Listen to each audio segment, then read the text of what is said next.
Hello everyone and नमस्कार दोस्तों, आपका स्वागत है आपके अपने यूट्यूब चैनल भव्यम क्लासेस पे। आई होप आप सब बहुत अच्छे होंगे। आज मैं आप सबके बीच में एक बहुत अच्छी गुड न्यूज़ लेकर के आई हूँ। वो गुड न्यूज़ ये है कि केवीएस के लिए कितनी नंबर ऑफ पोस्ट अलॉट हुई हैं, क्या एज क्राइटेरिया है, किस हिसाब की क्वालिफिकेशन चाहिए, चाहे वो पीआरटी हो, पीजीटी हो या टीजीटी की पोस्ट हो। इस सभी चीजों पे हम आज की इस वीडियो में डिस्कस करेंगे और आपको बताएंगे कि आप इसके लिए कैसे अप्लाई कर सकते हो और किस प्रकार से आपको अपनी तैयारी करनी चाहिए और कौन कौन सा पर्सन ऐसा है जो इस पोस्ट के लिए एप्लीकेबल है, क्योंकि कुछ लोगों को तो यही नहीं पता पढ़ाई करने के बाद भी कि वो इस पोस्ट के लिए एप्लीकेबल हैं या नहीं। तो इन सब चीजों पे डिटेल में डिस्कस करेंगे। अगर आप वीडियो को पसंद करो तो इसको लाइक कर दो, शेयर कर दो, हमारे चैनल को सब्सक्राइब कर दो और हमारे साथ जुड़ जाओ। स्टार्ट करते हैं। हम बात कर रहे हैं केवीएस वैकेंसी 2022 की, जिसमें हमारी 3 पोस्ट हैं। एक है पीआरटी यानी कि प्राइमरी टीचर के लिए, इसके बाद हमारी एक पोस्ट है टीजीटी के लिए यानी ट्रेन्ड ग्रेजुएट टीचर, इसके साथ पीजीटी यानी पोस्ट ग्रेजुएट टीचर। ये 3 पोस्ट हमारी निकल करके आई हैं केवीएस की। इसके अलावा नॉन टीचिंग पोस्ट भी है और भी पोस्ट के बारे में नोटिस के थ्रू बताया गया है। अब हम फटाफट से चर्चा कर लेते हैं कि केवीएस के अंदर क्या क्या चीजें इंपॉर्टेंट है। पहली चीज है सीबीटी मोड यानी कंप्यूटर बेस्ड टेस्ट, यानी आपका ऑनलाइन तरीके से एग्जाम केवीएस का लिया जाएगा। इसके बाद मैं बात करूं कि CTET appearing students not allowed. जो बच्चे अभी सीटेट की तैयारी कर रहे हैं, सीटेट का एग्जाम देंगे, वो केवीएस के लिए एग्जाम नहीं दे सकते।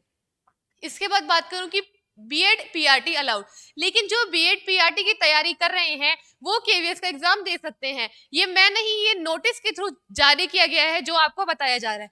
इससे पहले क्या होता था, सीटेट वाले दे देते थे क्योंकि 4 साल में बाद सीटेट का एग्जाम निकला था, लेकिन अब कंटिन्यू हो रहा है, इसलिए इस बार सीटेट वालों के लिए ये चीज अलाउ नहीं है। केवीएस में कुछ ऐसे चेंजेस हुए हैं, तो थोड़े बहुत चेंजेस हैं लेकिन आपको पता होने चाहिए।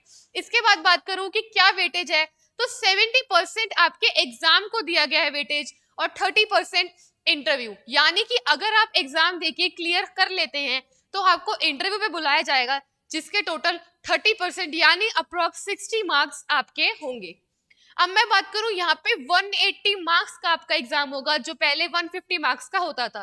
तो यही कुछ लाइट चेंजेस अब केवीएस के नोटिस के थ्रू किए गए हैं, जिसमें आपको 180 मिनट्स मिलेंगे, यानी एक क्वेश्चन के लिए 1 मिनट मिलेगा, यानी अप्रोक्स 3 आवर्स मिलेंगे। पहले केवीएस का एग्जाम कम से कम 2-2.5 घंटे का होता था, जो अब 3 आवर्स यानी 180 मिनट्स में कंप्लीट होगा। इसके बाद हम बात करेंगे कि केवीएस में पीआरटी, टीजीटी और पीजीटी ये पोस्ट निकली हैं, जिसमें टोटल 180 मार्क्स हमने डिस्कस किया और इसके अंदर जो 80 मार्क्स का पोर्शन है वो सेम रहेगा, जो करंट अफेयर्स और रीजनिंग का रहेगा।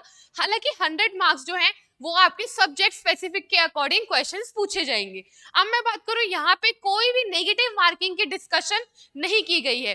तो ये तो हमने थोड़ी सी चर्चा की है क्या क्या चीजें इंपॉर्टेंट है। अब आगे चल के हम देखेंगे कि इस पोस्ट के लिए, जो ये 3 मेन पोस्ट हैं, इसके लिए क्या एज क्राइटेरिया आपका डिसाइड किया गया है। तो जो प्राइमरी टीचर्स है यानी जो पीआरटी की पोस्ट के लिए हैं, उनके लिए मैक्सिमम 30 इयर्स की एज रखी गई है, यानी मैक्सिमम एज ये है, इस तक आप अपना पोस्ट के लिए अप्लाई कर सकते हैं।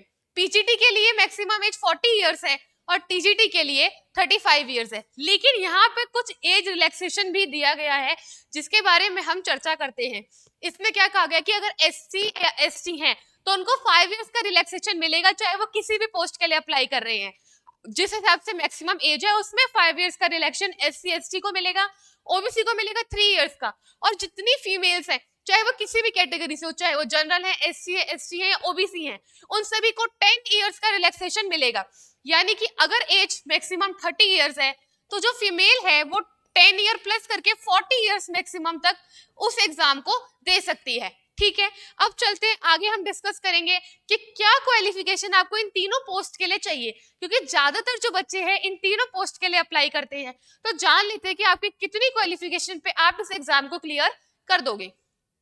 तो देखो, पीआरटी वाले जो हैं, जिनको पीआरटी का एग्जाम देना है, उनके लिए जरूरी है कि उन्होंने अपनी 12th कर रखी हो 50% मार्क्स के साथ, और 2 उनके पास डिप्लोमा हो एलिमेंट्री एजुकेशन में, या फिर उन्होंने अपनी 12th पास कर रखी हो एटलीस्ट 50% मार्क्स के साथ, और 4 ईयर की बैचलर उन्होंने कर रखी हो बीएड, या फिर आपने अपने 12th के साथ 2 ईयर का डिप्लोमा कर रखा हो यानी स्पेशल एजुकेशन कर रखी हो। इसके अलावा एक ऑप्शन है कि आपने अपनी ग्रेजुएशन कर रखी हो 50% मार्क्स से और आपने बीएड कर रखी हो। तो ये आपके पास 4 तरीके हैं, इसमें से आप जिस भी कैटेगरी में फिक्स बैठ रहे हैं, आपको लग रहा है कि हाँ ये चीज मेरी सुटेबल है, मेरी इतनी ग्रेजुएशन हो गई है, इतनी एजुकेशन हो गई है, आप उस अकॉर्डिंग फॉर्म फिल जरूर करें। अब बात करते हैं कि सेकंड चीज क्या है। आपने जरूरी है कि सेंट्रल टीचर एलिजिबिलिटी टेस्ट यानी पेपर 1 जो है सीटेट का गवर्नमेंट ऑफ इंडिया जो कंडक्ट कराती है, वो आपका क्लियर हो चुका हो और आपके पास उसका सर्टिफिकेट हो, ये चीज मैंडेटरी है। इसके साथ आपके अंदर प्रोफिशिएंसी हो कि आप हिंदी और इंग्लिश दोनों ही मीडियम में बाइलिंगुअल लैंग्वेज में पढ़ा सके। इसके बाद हम बात करेंगे आगे कि पीजीटी के लिए क्या क्वालिफिकेशन होनी चाहिए। जो बच्चे पीजीटी का एग्जाम देना चाहते हैं, पीजीटी के लिए अप्लाई होना चाहते हैं, उसके लिए आपको मास्टर्स डिग्री चाहिए, एटलीस्ट 50% मार्क्स आपके जरूर हो, या फिर आपने बीएड कर रखी हो और किसी रिकॉग्नाइज्ड यूनिवर्सिटी से, या फिर इसके साथ साथ क्या मांगा है कि आप हिंदी और इंग्लिश दोनों ही मीडियम में पढ़ाने में एप्लीकेबल हो। आपका जो एग्जाम आएगा वो भी हिंदी और इंग्लिश बायलैंग्वेज लैंग्वेजेस में आएगा, इसलिए ये मांगा गया है आपसे कि आपको हिंदी और इंग्लिश दोनों मीडियम में पढ़ाने में आप कैपेबल हो। अब हम आगे डिस्कस करेंगे कि टीजीटी के लिए क्या क्वालिफिकेशन आपसे मांगी गई है। तो केवीएस के अकॉर्डिंग आपकी बैचलर डिग्री हो रखी हो 50% मार्क्स के साथ आपके उन सब्जेक्ट्स में जो इससे जुड़े हुए हैं, या फिर आपने बीएड कर रखी हो किसी रिकॉग्नाइज्ड यूनिवर्सिटी से, और आपने सीटेट का पेपर पास कर रखा हो सीबीएसई के द्वारा, और आपकी और इंग्लिश मीडियम दोनों में ही पढ़ाने की टेक्निक अच्छी हो, दोनों में आप पढ़ाने में कैपेबल हो। इसके बाद हम बात करेंगे सबसे मेन चीज कि किस पोस्ट के लिए कितनी वैकेंसी निकली है। यानी कि अगर मैं बात करूं पीआरटी की, तो यहाँ पे टोटल 6414 पोस्ट निकली हैं, यानी ये बहुत लार्ज नंबर में पोस्ट है, जिसमें से बहुत से बच्चों के अप्लाई करने में आपका नंबर जरूर जरूर आ सकता है। भाई बच्चों, जब 6400 बच्चे प्लस इसको जॉब पा सकते हैं, तो आप क्यों नहीं पा सकते। इसके बाद बात करूं पीजीटी में, तो टोटल यहाँ पे 1409 पोस्ट निकली हैं, और टीजीटी के लिए 3176 पोस्ट यहाँ पे केवीएस के द्वारा निकाली गई है। इसके बाद हम बात करेंगे कि आपको जो फॉर्म भरना था अप्लाई करने का, वो 5 दिसंबर से 26 दिसंबर के बीच करना था। ऑनलाइन तरीके से आपको फॉर्म के लिए अप्लाई करना था। तो आई होप सो आप लोगों ने अप्लाई कर दिया होगा। यहाँ पे हम मेनली आपको ये बताने आए हैं कि क्या क्वालिफिकेशन चाहिए होती है और अब किस प्रकार आपको तैयारी करनी है। अब मैं बात करूं मोड ऑफ सिलेक्शन की कि किस बेस पर आपका सिलेक्शन होगा, तो सबसे पहले ही हमने डिस्कस कर लिया था, एक तो आपको रिटन एग्जामिनेशन देना है, जो आपका एक एग्जाम होगा 180 मार्क्स का, प्लस आपका इंटरव्यू होगा अगर आप वो एग्जाम क्लियर करोगे उसके बाद। ठीक है, इंटरव्यू की परसेंट कितनी है, यहाँ पे 30% इंटरव्यू की वेटेज है। अब हम बात करेंगे कि एग्जाम सेंटर आपका कहाँ पड़ सकता है। तो भाई केवीएस ने बहुत सारी जगह लिख दी है, जैसे Madhya Pradesh, Indore, Jabalpur and so on. आप जिस हिसाब से आपने फॉर्म भरा होगा, जितना जल्दी उतना पास का सेंटर आपको मिल सकता है। अब हम आगे डिस्कस करेंगे कि एग्जाम डेट क्या है। तो बच्चों, अभी केवीएस की तरफ से कोई भी नोटिफिकेशन नहीं आया है कि एग्जैक्ट आपका एग्जाम कब होगा, लेकिन इतना एग्जाम्पशन है कि केवीएस जिस हिसाब से तेजी में चलता है, अपना काम करता है, तो 3 से 6 महीने के अंदर ही अंदर आपका एग्जाम हो जाएगा। बाकी की नोटिफिकेशन केवीएस की वेबसाइट पे जैसे ही आएगी हम आपको अपडेट जरूर कर देंगे, तो बने रहो हमारे चैनल के साथ। अब हम डिस्कस कर लेते हैं कि आप लोग इसके लिए कैसे अप्लाई कर सकते थे। आप लोगों ने अप्लाई कर दिया होगा, जो रह गए हैं, क्योंकि आज 26 तारीख है, तो भाई ईमेल आईडी और मोबाइल नंबर से अप्लाई करना था। इसको संभाल के रखो, क्योंकि आप कोई भी एग्जाम दोगे उसकी आंसर की भी इधर ही आपको नोटिफाई की जाएगी। इसके साथ फोटोग्राफ, सिग्नेचर, थंब इंप्रेशन चाहिए था। फीस आपने 1500 भरी थी। और यहाँ पे हम बात करते हैं कुछ इंपॉर्टेंट चीजों की, यानी कि इन केस अगर आपने एक से ज्यादा एप्लीकेशन के लिए सबमिट कर दिए है फॉर्म, यानी आप अगर पीजीटी के लिए ही 2 बार फॉर्म भर रहे हो, तो वो आपका कैंसिल कर दिया जाएगा। हालांकि एक बच्चा पीजीटी, टीजीटी और पीआरटी अगर इन तीनों पोस्ट की एजुकेशन क्वालिफिकेशन को अप्लाई कर रहा है, उसमें फुलफिल हो पा रहा है, तो वो तीनों पोस्ट के लिए भर सकता है, लेकिन एक पोस्ट के लिए एक से ज्यादा बार आप नहीं भर सकते। इसके बाद जो बीएड के कैंडिडेट्स हैं, वो इसके लिए जा सकते हैं और जो सिलेक्शन प्रोसेस के लिए, लेकिन उनकी मेरिट के बाद जो अंत डिसीजन है वो सुप्रीम कोर्ट के द्वारा लिया जाएगा कि उनको वैकेंसी के बाद पोस्ट मिलनी चाहिए या नहीं। ये खुद केवीएस के नोटिफिकेशन में बताया गया है।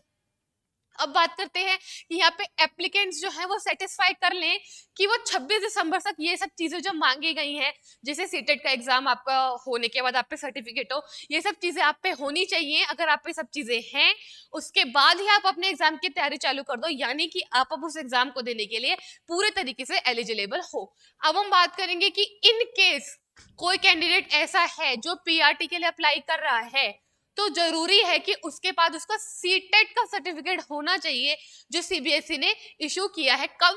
लास्ट डेट ऑफ एप्लीकेशन से पहले। यानी कि अगर कोई भी पीआरटी के लिए अप्लाई कर रहा है तो उसके पास उसका सीटेट का सर्टिफिकेट होना ही चाहिए। जो कंडीशन मांगी गई है वो आपके पास होगी, तभी आप उस एग्जाम को दे पाओगे। और क्या बताया गया कि डिटेल्ड एग्जामिनेशन शेड्यूल आपको केवीएस की वेबसाइट पे, कौन सी वेबसाइट? www.kvs